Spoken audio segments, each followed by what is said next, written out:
Hi, everybody, and welcome to another episode of And Now You Know with Bette and Julz. She just made me laugh with her wave. It's okay, keep rolling. Welcome to another episode of And Now You Know with Bette and Julz. I'm Bette. And I'm Julz. And today's going to be quite the interesting topic. We're going to be talking about cheating. We're going to talk about our opinions. We're going to talk about some facts. And we're going to talk about all the different forms of kind of the lies, the deception, all the things that go into it. And the way we delusion. I mean, we're delusional about our own behavior sometimes. Yeah, that's the other thing. Inappropriate behavior. That we make excuses for. Right. And where is that line? So let's get into that. There is a line. There is absolutely And this came up because Jay and I were watching a series that we just, we let the kids tell us things that are good to watch. And we were watching a series on Netflix, and there was a family, but the son was married to this beautiful woman, had this cute little girl, but his high school sweetheart came back to town because her dad was sick.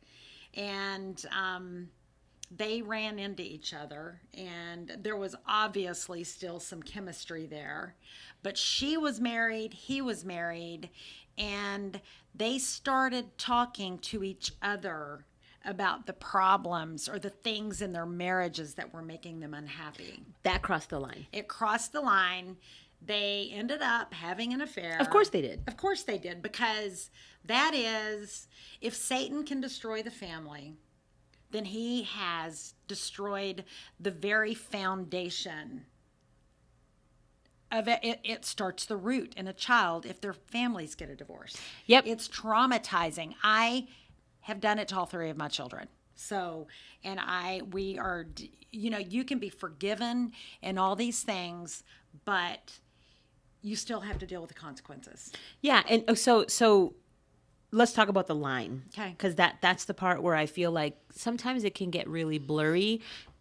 Some people say that it can get really blurry, and one thing led to it. That's exactly what I was going to say. I think for me, if anything, I'm going to be on the other side. I'm going to err on the side of caution, because even though I'm no longer married, but I respect marriage, and I respect couples, and I want them to succeed. And so for me, if there's ever a point, I have a lot of professionally male friends and people that I've worked with, whether it was a vendor relationship, a partnership, an employee, coworker, whatever.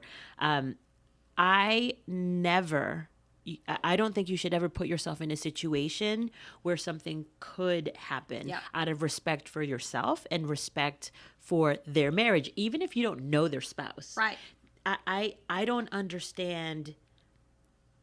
I mean, I understand how it happens. Oh, I don't understand why people let it happen. That's the part that I don't understand. That's the slippery slope, because it seems very innocent in the beginning. Yes. But it is so dangerous. I got caught up in it and ended up in a big, huge mess. And we've already talked about it. I'm not going to name who it was or anything, but it started, and I fully believe that I got what I deserved, because it was wrong the way that it started. And it started out at church, of all places. So that's the delusional part, is you think it's so innocent and harmless, but it's not. Right. It will destroy and lead to no good. Yeah, and I'm going to say, for me, the experience that I have had with it in a past relationship, I didn't cheat, but I was cheated on. And, I guess the excuse is that it all started so innocently, right? That it was just casual conversation. But let me just tell you, for me, I have always been uncomfortable. These are the things that I don't understand why anybody would put themselves in a situation. To giving somebody a ride, being in a car. And I remember a friend of mine, she and her husband had a rule. And I thought about it myself, but it wasn't until she told me this that I thought, oh, other people do it too. It's not just me. So she told me that she and her husband had an agreement. They had a rule, and they weren't allowed to be, I say allowed, but you know what I mean? Well, for protection for themselves. They weren't allowed to be in a car with somebody of the opposite sex in the car without each other or someone else. And I feel like that's true. It's genius. That should be. You've got a witness. Yes. Should something, try to head in the wrong direction. It's not going to if there's another person there. Right, though. right. And I also feel that way. It's if you are at the office, this is another place. If you are at the office and people are working late and everybody leaves the building and it's just you, female, and him, male, whatever combination you're looking for, But in our case, I think that is also a very, very slippery slope where you're working late tonight and then you're working late tomorrow night and then you're the next day, especially if you have people that travel together. Companies that have people traveling. Here's the thing. It's like if you've been in a marriage for 5, 10, 15 years, marriage is not white picket fences all the time. Right. And especially if you're in the throes of raising your children and you're trying to get some traction financially. And so it's not as shiny as it used to be when you first got together because you are living life with each other. And then you meet some cute thing and at the office or at the gym, they are really interested in what you have to say. Maybe at home there's so much chaos that you can't even talk to each other, and it happens. But then you're at work and this cute thing is giving you all of their attention and they're like, oh my gosh, I can't believe you're going through that. So you get this validation. And then before you know it, it's, man, I wish I had somebody like you. Right. And then it's like, well, who says you can't have somebody like me? But guess what? You, number one, are going to destroy your family and be in a much worse shape than you're in now. Work on that marriage and do not discuss it with someone of the opposite sex. And if you discuss it with somebody that you consider a friend or whatever, be careful. Don't just go blab it to everyone. Right. Because then, you may talk to somebody in your neighborhood and next thing you know, she's reached out to your husband. I had that happen. And then all of a sudden they were all chummy. Because I was in in a group and I was having some struggles. And you don't do it. Yep. Don't talk about your marriage to anybody except your husband or your wife or your mom or your sister. Somebody that you trust. And so one of your inner circle people. Yes. And it's funny, we were having a conversation with a friend of ours that works with us. And what's interesting is she's single. She's been divorced now for, several years, but there is a married man who has been a little flirtatious with her. Yeah. And, she's feeling like, I'm not inviting any of this. How's your wife? And she constantly is bringing up the wife. And, as soon as we heard about it, we're like, Be no bold and tell way. Him to go, tell him off. to absolutely. You have to set a boundary and be very firm about it because that right there, that's a ticking time bomb. It is. That is an affair waiting to happen. And what Julz said, go ahead and say what you said about. Go ahead. What did I say? Yeah, I thought it was really when you. I say so much I can't remember what. This is what she said. This is what she said to the girl. This is why I'm going to say it. What she said to the girl was. That's an affair waiting to happen, and he's just waiting to see who the taker will be. Oh, he's waiting to see because he's just flirting with a bunch of people. I said he's dropping crumbs. Yes, because that's all you're going to get. He ain't going to leave his wife, and you don't want him to anyway. But just don't get caught up in that. He's throwing crumbs out to see who's going to be a taker, and then he's going to get what he wants, which is sex. Let's just be bold. Men typically just need a place, but a woman needs a reason. And, the sad thing about the way sex works and it creates these chemicals is that women have to open themselves up to accept. And then it creates a glue and a bond. Right.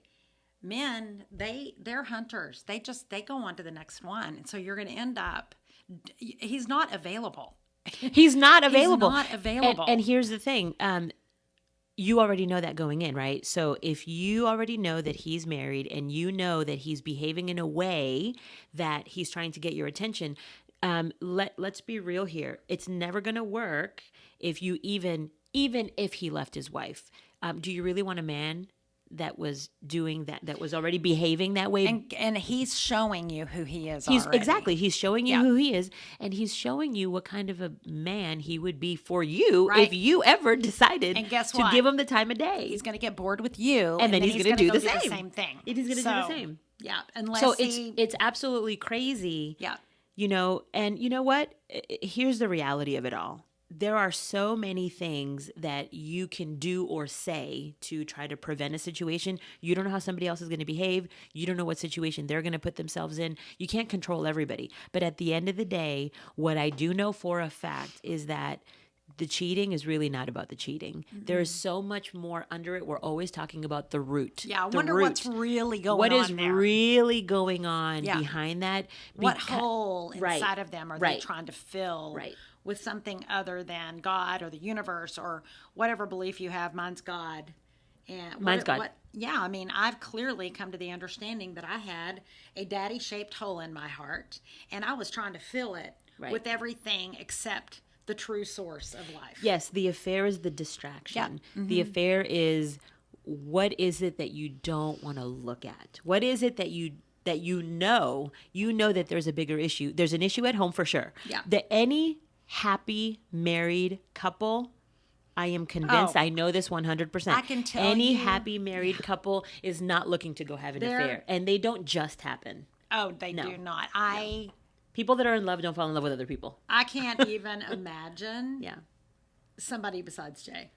Ever. Even if Jay is gone and I'm here, I can check that box because, no, he is my love. Yeah. But there's a book in the Bible called James, and it's a very short book, and I just highly recommend, even if you're not a Christian, read it, because it doesn't just talk about this in the whole book, but one of the parts that just made such a huge impression on me is how James talks about how powerful the tongue is. And it's so small. It's just such a tiny part of your body, but he compares it to like the rudder on a big ship. And a big ship can take you across the ocean. It can turn a massive boat around. And if you really dissect that analogy, that's why we have to guard our tongues. Mm-hmm. And we have to watch who we talk to about these things that are so intimate. And I mean, this is your family. Right. These are your children. It's not just about you and the affair. It's about your children. You're cheating on them too. Yeah, it actually becomes there's so much to say. I don't even think I can put into words the domino effect. The what is it that you always say? The destruction.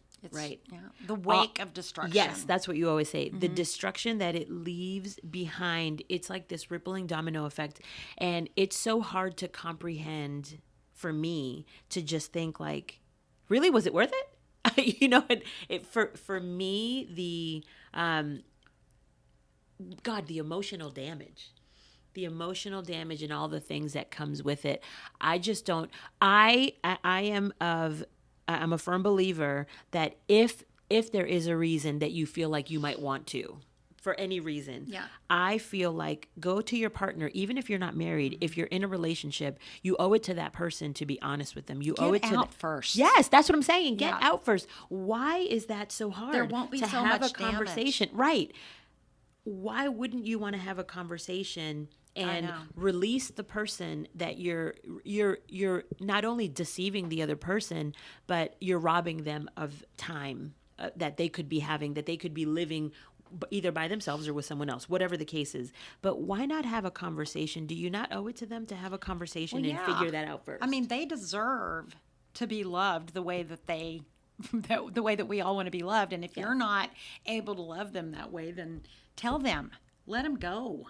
Yeah. Period. Exactly. I mean, I am speaking from a place of experience with this, and I have lived through the destruction of it, and I live with the consequences of it. And I know other people whose marriages have gone down the toilet because their wife started working with a man who is the maybe the CEO, or the person who's important, and a late night happens, and they start talking about all the things that are wrong at home. Yep. He's not doing this, she's not doing this, blah blah blah, and then all of a sudden you're in the divorce courts. You're in the divorce court. It's funny because it's going to be ugly. And we know someone. I'm not going to say her name, but No, we we know don't say someone who had their spouse who traveled for work and had a multiple year affair with a coworker, and I honestly don't even understand how you can come home and face your partner and act like nothing is going on. But how can you go to bed with them? Exactly and have sex? Right? I mean, right. I'm sorry. Multiple years of this going on, and look, we hear about this all the Double time. lives. Double lives. Double lives. Double lives. Sometimes even whole separate families. I know. Other children. It's funny. I was watching something on social media, and it was a movie clip, and somebody was walking to the door. It was a woman walking to the door, and another woman answered. And she said, "Oh, it's so nice to meet you. I've heard so much about you." And she said she thought it was the sister. And she goes, "You're the sister, right?" And she said, "No, I'm the wife." And then she goes, "Well, you can't be the wife. I'm the wife." Oh, and it was this my whole gosh. dramatic thing. But it's like, there are people that have multiple lives, and you would never suspect. It's the craziest thing. But I'm also going to go back and say, what are the things, what are really the issues that maybe we need to be talking about, that either the red flags, either you're choosing not to look at them, either you are so distracted by something else that you don't realize it. Maybe you're giving so much grace that whatever the answers are, you're not. There's something going on for that kind of thing to happen. Right. For years it's on not, end. It's not because you're happy. And It's you not just 'cause woke you're up one day and right. said, I need a side piece. You know, Right. it's not. Right. I mean, I can speak on my situation, and I'm not going to go into huge detail, but my husband wasn't available, and we had talked about it. And I just one day just decided, but let me tell you, I paid the price. And then we ensued on a 2-year divorce because he wanted custody. And the church got involved, and our friends got involved, and there was a psychological evaluation that had to be done. I had to leave my children at home with a stranger, and they dug through all my drawers in my pantry and my my God. Trying to find dirt on me because I had gotten involved in a relationship outside of the marriage. I should have said, I want out. I'm not happy. You're not willing to meet me where we need to be in this marriage. I think we were meant to be friends instead of married. And that's the easier way to go. I mean, you can talk about it. You can talk about it over sushi. You can talk about it over a glass of wine. And you can be bold but kind and just say, you're obviously not happy. I'm not happy. Let's save each other's dignity and our character and not get mud all over each other's faces. Yeah. And spare the kids.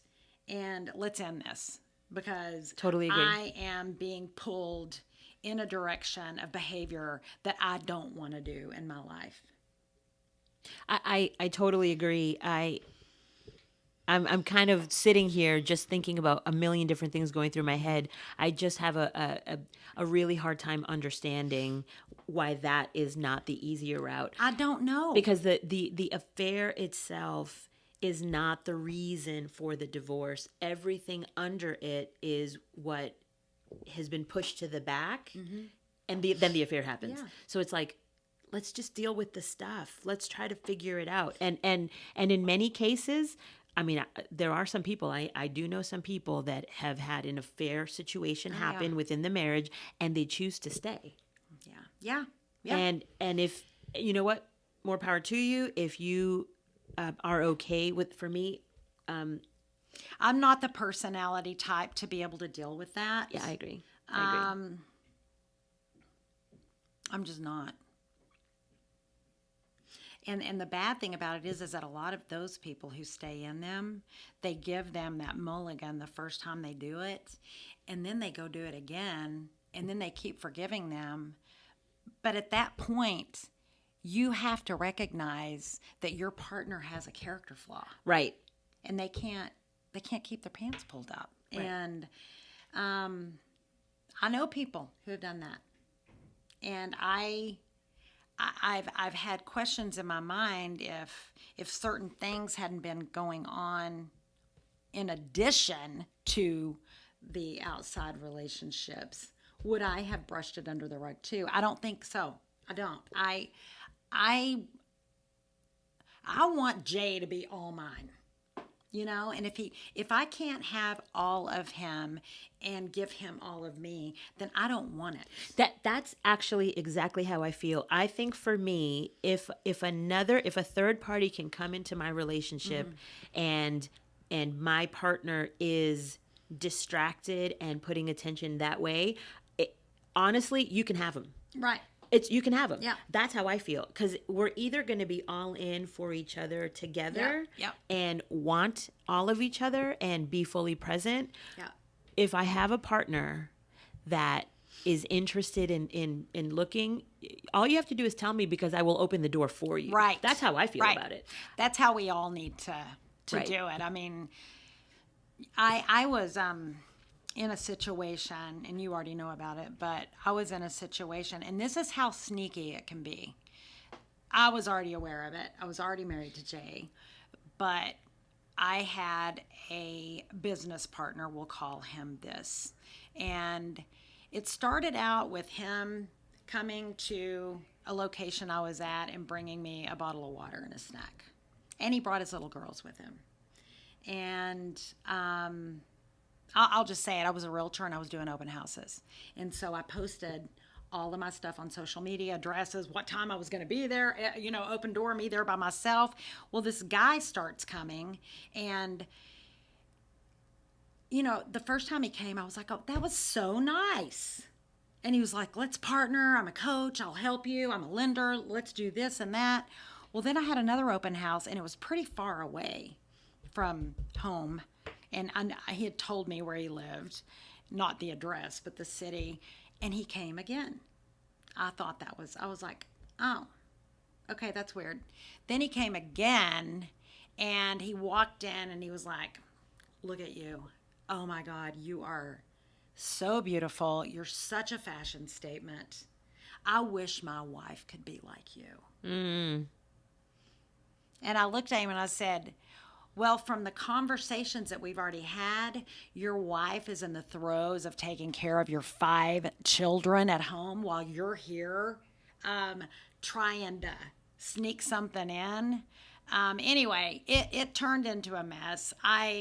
This guy was a whack job, I think, and I ended up having to start taking my husband to open houses with me. And her wasp spray. And I carry a can of wasp spray, because wasp spray is a great self-defense tool. If you've watched any other episodes, you probably have heard her say that multiple times. And multiple cans of wasp spray. In an open house, I put them in the closet upstairs. I put them in the master. I had them strategically placed everywhere, because I'm telling you, I am not the right person to tangle with. I'm going to fight you. And chances are you're going to get sprayed in the face with wasp and hornet spray, because it shoots up to 25 feet. It works. Anyway, I held that wasp spray up to him, and I was like, you need to leave. And so this also goes back to trusting your gut. I'm also going to say that. If you listen to your gut and make sure that you don't put yourself in a position where then you have to have that kind of And foresight is situation. 2020. Right. And foresight is 20. I'm telling you, all of these, go back and binge watch all of these episodes that we've talked about, because there are so many examples of things that we have lived through. But when this topic came up, people talk about cheating and hooking up and all this other stuff. And it's like, it doesn't start with sex. It doesn't. It starts with the flirting. It starts with the slippery slope oh my of the. God, your fashions. You're so beautiful. Yep. Or you notice that somebody goes out of the way. Yes. To come and see you, or to pay you a compliment, or to give you a bottle of water, whatever it is. Be aware. Be aware of what's going on, because for me, I feel like I have these antennas. And for me, because I was once married for a very long time, I had a particular response or reaction if I felt like there was anything inappropriate going on with my husband. And you have the right to hold your partner accountable. Yes. And there were times where I felt like there was something that didn't feel right to me. And I remember having the conversation about it. Like, what are you doing? What are you doing? And also, when you think about where your partner works, where you work, where your partner works, there's all sorts of people of different ages. And this is where then you hear about 50 and 60-year-old men having affairs with 20 and 30-year-old secretaries and all this other stuff, admins or whatever. And it's like, this is because you're not guarding. You're not guarding yourself. You're not guarding your marriage. You're not guarding your family. You're not protecting. You're not protecting the woman he's married to either. Right. You know what? If Betty is in a relationship and gets married or whatever, I don't want somebody doing that to her. I don't want somebody doing that to my sister. Right. Or to my other, good friends. Right. Respect women. Right. And that's the other thing is that, regardless of what my status is, whether I'm single or I'm married, I believe in marriage. I believe in protecting even somebody else's marriage. Yeah. So I'm going to make sure that I don't put myself in a situation with a married man. And I want to make it real clear, y'all. I'm not setting up on a high horse here, because I have not been a good girl in my past. So that's part of the reason why this is so important. And I did have to go to therapy for 2 years to get what was wrong righted inside of me. This is what we talk about, the root. Yes, it was my root. And I just kept, I could never be satisfied with what I had. And it's just because I wasn't looking in the mirror and being accountable to myself. But when I finally became accountable, it set me free. And the truth will set you free. And that's why I can talk about this so openly. And, I have so many people ask me all the time, does Jay know about all this? Yes, Jay knows. Of course, Jay knows about all this. I told Jay about all of this pretty much on our first date. Yeah. Because I just didn't want anything to come and blow up in my face. Yeah. I didn't.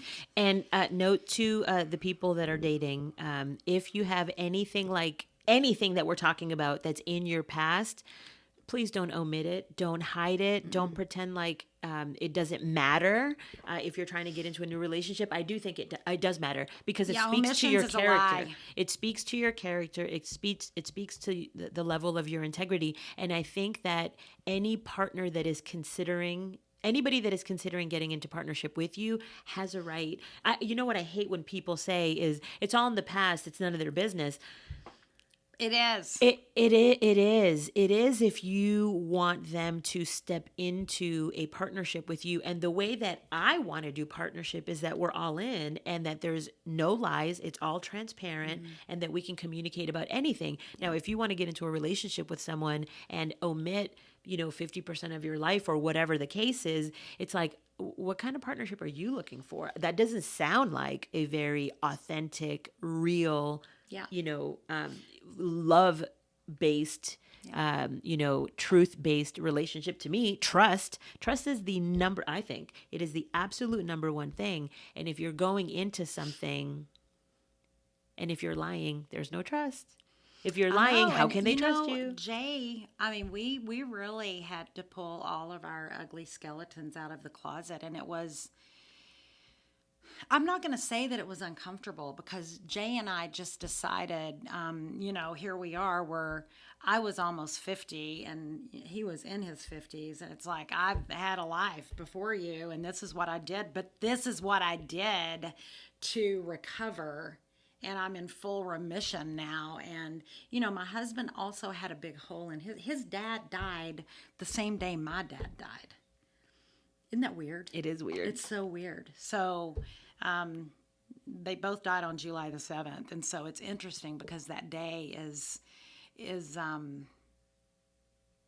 I don't even know how to describe it, but it's so nice to be with someone who understands my emotions around my day, and I understand his emotions around his day. And those things get very compartmentalized in your minds, and then they come out into the, you feel them again. And I promised my dad I'd never forget him, and I haven't, and I don't want to. So, it was the beginning of the destruction. It was what the enemy was trying to use to destroy me, and I'm not going to let him. And I'm going to talk to people about my ugliness, my mess. Just like you say, our mess has become our message, our positive message. Hoping that somebody will hear it and go, "Oh my gosh, that's me." You can change. You can fix it. Yeah, and the mess and the negative and the nasty and all of that. The reason why we say, because what we believe we're called to do is to make a positive impact. Yeah. And so there is something awesome and beautiful that can come from pain, that can come from all of the things that we had to go through and had to learn and had to experience. Because if we can help somebody, change their course and their path, or make a different decision, or help themselves, love themselves more, or help their children, or help their whatever the situation is, I do not believe that you should go through all of this painful stuff and then just sit in it crying. No. Like, you have to do something positive with it. You can absolutely turn it around. And this is what we're trying to do. This is what we're trying to there is a way to use it for good. That's what we're saying. There is. There is. Yeah, and you don't have to just... I remember I would look at myself in the mirror and I would call myself a stupid bitch every morning when I was putting on my makeup, because I just felt like I was constantly trying to walk on slippery ice and I could never get any traction. And year after year after year after year, before long, you're spiritually debilitated and you are so drained, and it's like, give me a reason to live. Yep. And the best way through all of this is to catch it beforehand, which is what we're trying to do here. Catch it beforehand. And there is a scripture, and I'm not going to quote it properly, so you can jump in here, but there is one that talks about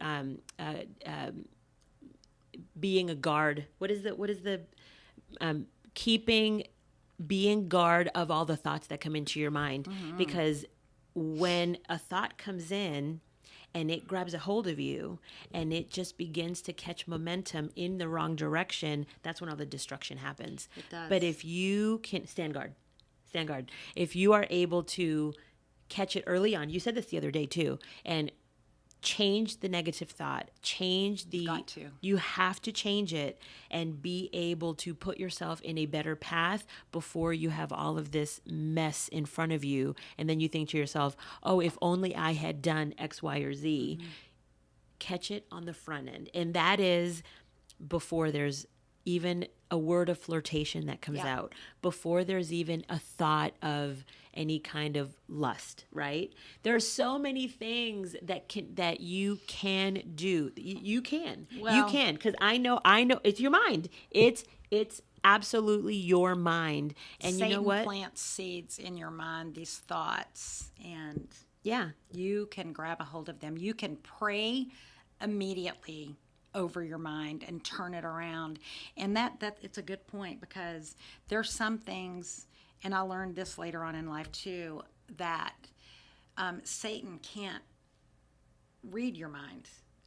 But that's the importance of watching what comes out of your mouth, because then he can say, wow, I'm going to take a hold of that and run, and I'm just going to put. And there goes momentum. And as soon as momentum, see, this is if you think about a hill and a boulder going down, right? How much faster is it going because it's going down, well, that's right? That snowball headed for hell thing. Exactly. Snowball. So that's the point, is that once there is momentum, and it's something negative, that's the image that I want you to have now, is that it is a snowball going straight to hell. Yeah, and it's not gonna be in existence when it gets to hell anymore. Yeah, that's just not good. All of this stuff just makes me so uncomfortable. It makes me uncomfortable because I think about the things that I have been through that could have been prevented. Me too. And in my mind, and I'm not perfect, so I'm not claiming to be perfect, but I have done a lot of things to put myself in a place to do the right thing or be the good person or whatever. And when you're on the receiving end of this situation, man, it doesn't feel good. It doesn't feel good. And I remember feeling like my world was crumbling around me. I've been on the receiving end as well, but yeah, sometimes, you just got to look yourself in the mirror and realize what your part of it was, and then go and learn that lesson so you don't have to repeat it. Yep. It took me several times. And what she just said right now, I'm going to clarify a little bit on what she just said, because when she talks about looking in the mirror, I'm going to tell you, even being on the receiving end of it, there's still a part of that I had to look in the mirror. Right. Because I had a root. And I remember thinking back about all the things that had transpired prior to that I had to be accountable for, that I had to really look at and figure out why that happened, why I let it happen, why X, Y, and Z, whatever. But both sides, this is an opportunity to look at yourself in the mirror. There is no, this is not about victim shaming, but what I'm going to say is that there's really no innocent side, is what I want to say. I mean, it takes two. Yes, it takes two, and both sides. And I'm not talking about the person that you have an affair with. I'm talking about in a relationship. In a committed relationship, it takes two people for it to be whole and complete. So if there's something going on outside, what's going on inside? That's right. That's creating an opportunity for it to be going outside. That's what I'm saying. Yeah. So, I know people like to, and I hate to say it this way, but people do like to say, he did this to me, or that happened, blah, blah, blah, whatever. But look, it has happened to me too. And there is a part of it that I had to accept responsibility for. Me too. And that was what I did at the end of that fourth marriage. I had to look in the mirror and realize I was the common denominator in all those failed relationships. And I had been playing the victim, but I was in it. I didn't. Anyway, I'm not going to get into it. Look in the mirror and be accountable to your part and be honest with yourself. Yep. And this is not a game. It's not. And don't sit there and go, oh, I'm perfect. I didn't do anything wrong, because I'm pretty sure you did. And because I know I did. And it's a big deal. I mean, this all came, I think I already said it. Jay and I were sitting on the couch watching that series. And he's actually the one, he said, y'all need to talk about this. This is a topic. And I got my phone out. We've got a list of podcast ideas, and I typed it in there, and here we are. And here we are. And it's so true. And the reason why we really should be talking about this topic is because it's so common. It's so common. It's not just you. It's not just me. It's not just the girl in the building that married men are constantly flirting with. It's not just. It is. We had another friend that told us when we were in the car. We won't get into the details of that today, because I think we're nearing the end here. But there was a whole other, and we were shocked. We were shocked when we heard about that. The topic of infidelity is enormous. It's enormous. And it doesn't have to be. Now, I know we're not going to change the world in a day. No. But I just don't understand why it has to get to this place. Right. When Where it I just feel hurts like so bad. And it hurts so many people. Why can't we just communicate? Why can't we just have an adult conversation where you decide, you know what? Maybe we were together for 20, 30, 40 years. Maybe it's just time. Maybe we just grew apart. Maybe it's just time that we do something different. Maybe, whatever. Have a conversation over sushi, as she says. Yeah. Have a conversation over coffee, over a glass of wine, whatever. And, I want some sushi right now. And just figure out how you can be respectful, of each other, of yourself and each other, and come up with a better way to deal with these things instead of allowing it to get to that place. What if you are bored in your marriage and you walked up to your husband and you were like, "Hey, so there's this really cute guy at work who is kind of validating me and you're not. And it's making me feel really good and I'm starting to feel attracted to him." You know, the funny thing is that when you hear her say that, it sounds like such an easy thing to say. That sounds so much easier. The problem is that probably 99% of people don't want to have that conversation. But it's easier than... right. Give them a chance. What ends up happening when you don't have that conversation is a million times worse. Right. It's worse. It is. It's kind of like me and Jay. We have these, we call them touch points. And when we first started doing it, it probably appeared to be an insecurity on my part. And it may have actually indeed been an insecurity on my part. But after we had said, "I love you," or, we were deep into our relationship, there would be moments when I'd be like, "Hey, are you okay?" Or, "Hey, do you still love me?" And he was like, "Yep, I told you when I told you I loved you that was going to be forever and I was going to let you know." And he was like, "Why? Did I do something wrong?" And I'm like, "Nope, just checking in, making sure that I want to validate you and I want you to validate me." And validation is critical in a relationship. Have a minute with each other and go back to that euphoric stage that you had with your partner. It's delicious. That euphoric stage is, don't rush it. Just enjoy it and let it build and get strong and then move to that next level of, it's delicious too. If you give it a chance and you talk to each other, and it's okay.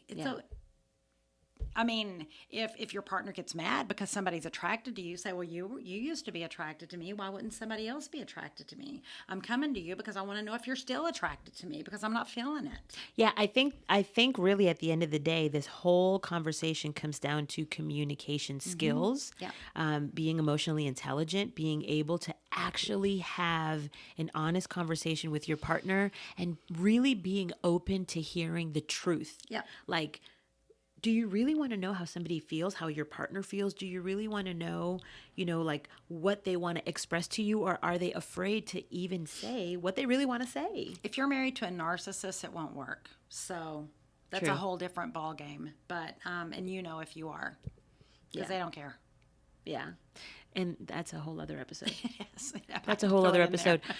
But anyway, yeah, I hope you're not too. But so I guess for now, we can just wrap this up with a little bow for now. This conversation can continue forever, but really, I have a lot of, for me, just have a hard time kind of sitting with this conversation and why it ends up causing so much destruction when I really feel like it can be avoided and it can be handled in a totally different way. And I am the eternal optimist, and I always think that there is a positive, loving, kind, and respectful way to handle any situation, regardless of how messy it may appear. So that will always be my position. Mine too.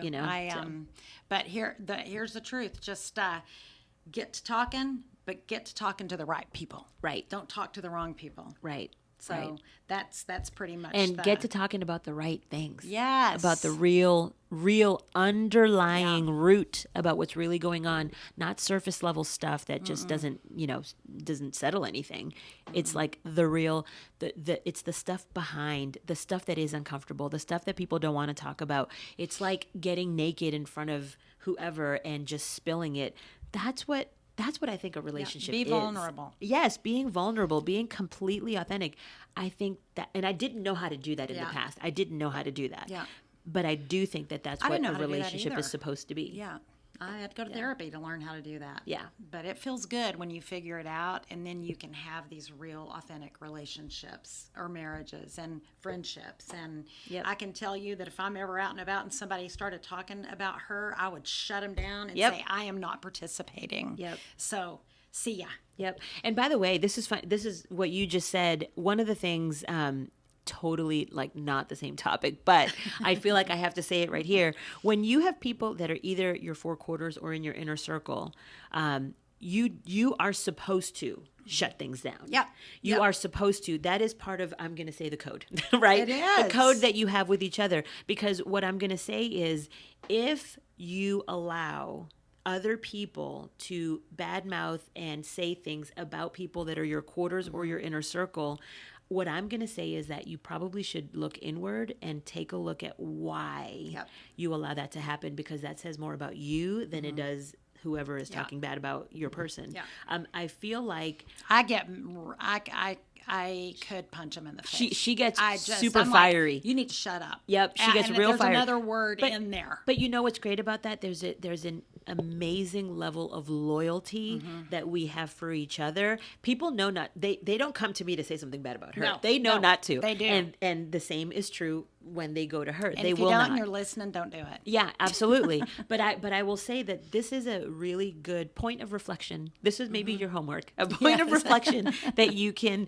take back with you, because when people have a hard time having uncomfortable conversations, that is something within you. It is. It is. And I feel like it's really important to examine that. There's something about that you have to uncover. And it's definitely going to go back to some kind of childhood trauma, because it always does. It does. But anyway, I totally diverted because it was important to say that when she made that point. So yeah.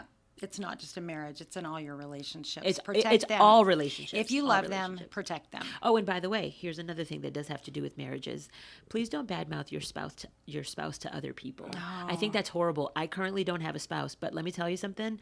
I think if you are like bashing your spouse and constantly cutting them down and talking about all their flaws and insecurities and and you're talking about that with all these, other people in public, third party or whatever. It's bad. Number one, you need to go to therapy, and it's not for your spouse, it's for yourself. Yeah. That's number one. Number two, therapy's never about your spouse. It's never about your about spouse. you. Yeah. Number two, I'm very concerned about the marriage and the state that's in. If you are already allowing that to happen and you're the one causing it. Yeah. That concerns me on so many levels. Okay, but anyway, back to the point at hand. Well, I mean, you're just giving it energy to... There's the momentum again. Yeah, I mean, you're giving it the energy for the enemy to get a hold of and run with it. Take that stuff to God in silent prayer, because the enemy cannot get a hold of what you share with God in your alone space. Yeah. Don't say it. I mean, I when I'm praying things that are heavy, heavy, heavy on my heart, I go to God and I'm like, this is just between me and you. Yeah. I don't say it out loud. It's all inside of me. Yeah. Absolutely. Have a conversation with God about it. Have Silently. a conversation with your prayer. Spouse about it. Yes, yes. And work it all out. And don't ever let the D word come out in your home. Yeah. Because that's another thing that, man, you you plant don't mess that with seed, that. man, it just... You don't mess with that. You're like, man, that's starting to sound good. Yeah. I know. And the grass ain't always greener on the other side. Right. So anyway, we got to wrap up. We got to wrap up. We love to talk. We do love to talk, which is why we have a podcast. We just feel passionate about this. Yep. We really do. This is truly our passion project. It is. It is. We love you. We do. I love her. I love me. She loves me. I love her. We love you. We want a great life for you, a great future for you, great opportunities, and we are here to really just do the best we can to inspire and motivate and make a positive impact. Lift you up. Absolutely. Yeah. So thank you so much for spending a part of your day with us. We appreciate your support. Be sure to share our episodes and also subscribe. Get everybody to subscribe. And also at the bottom in the comment section, be sure we ask for feedback. If you have any questions, if you want to have a conversation offline personally with us, you can always send us an email, hello@bettyandjulz.com, BETTE. And I'm JULZ. And thank you so much again. We look forward to seeing you on the next one. Bye.